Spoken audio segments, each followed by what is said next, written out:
Ayun na nga, I am Ranger Dave from Soy Stash in Action, guys, and welcome dito sa Heroes Dimension, ang ating official headquarters ng Heroes Comic Con Philippines. So this is exciting, guys, because we have a bunch of Pokemon items right here. Meron tayong mga Japanese and English na items na dumating dito. And of course, guys, we are located right here at Nomo Vista Malls Lifestyle Center Mall here at Bacoor, Cavite. So check it out right here. So meron tayong mga ilang packs dito ng Trumpo Forces. Yan, so as you can see, meron ditong 20 packs, I believe, na dumating. So this is exciting. So if you're looking for Temple Forces, these are English packs.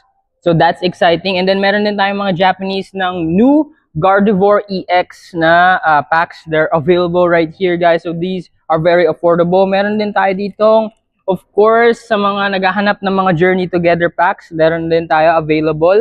Yan. And ang ating booster bundle is Surging Sparks. Yan. Ito personal favorite ko siya dahil Pikachu yung mga yung mga hit dito, so pwede niyo siya lang hanapin. Right here we have a bunch of these Japanese na mga battle decks that is available. EX meron na ako sa Pikachu. This is super cool as well if you're looking yun sa mga players natin as well.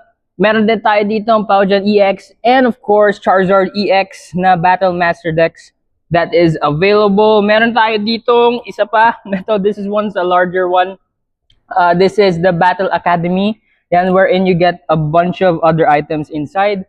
This is Japanese. So yeah, these are the items na dumating for outing mga Pokemon fans. So if you are here in Cavite, guys, or here in the South, make sure to drop by at Nomo Vista Malls Lifestyle Center here. And of course, nandito kami sa 3rd level. So yeah, make sure, guys, to follow ang ating Facebook page ng Heroes Dimension. So yeah, kita-kits sa Heroes, guys, and God bless!